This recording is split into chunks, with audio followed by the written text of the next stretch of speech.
شروع اللہ کے نام سے جو نہایت مہربان اور بے حد رحم والا ہے۔ اور آپ کسی چیز کے بارے میں یہ نہ کہیں کہ میں کل اسے ضرور کروں گا، مگر یہ کہ خدا چاہے، یعنی اس کے ساتھ انشاءاللہ کہا کریں۔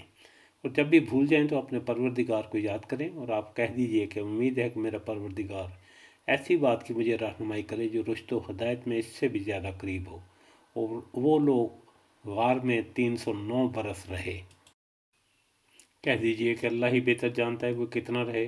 تمام آسمان اور زمینوں کے علم غیب اسی کے لیے ہے۔ وہ کتنا بڑا دیکھنے والا اور کتنا بڑا سننے والا ہے۔ اللہ کے سوا ان لوگوں کا کوئی سرپرست نہیں ہے، اور نہ وہ کسی کو اپنے حکم میں شریک کرتا ہے۔ اے رسول صلی اللہ علیہ وسلم، آپ کے پروردگار کی طرف قرآن کے ذریعے سے جو وحی کی گئی ہے اسے پڑھ کر سنائیں۔ اس کی باتوں کو کوئی بدلنے والا نہیں ہے، اور آپ اس کے سوا کوئی جائے پناہ نہیں پائیں گے۔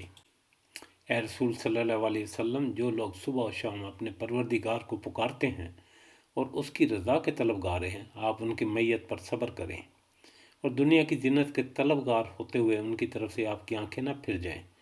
اور جس کے دل کو ہم نے اپنی یاد سے غافل چھوڑ رکھا ہے، وہ اپنی خواہش کی پیروی کرتا ہے، اس کا معاملہ حد سے گزر گیا ہے، اس کی اطاعت نہ کریں۔ اور آپ کہہ دیجئے کہ حق تمہارے پروردگار کی طرف سے ہے، تو جو چاہے ایمان لائے اور جو چاہے کفر اختیار کرے۔ بے شک ہم نے ظالموں کے لیے ایسی آگ تیار کر رکھی ہے جس کی کناتیں انہیں گھیر لیں گی، اور اگر وہ فریاد کریں گے تو ان کی فریاد رسی ایسے پانی سے کی جائے گی جو پگھلے ہوئے تانبے کی طرح ہوگا، جو چہروں کو بھون ڈالے گا۔ کیا بری چیز ہے پینے کی، اور کیا بری آرام گاہ ہے۔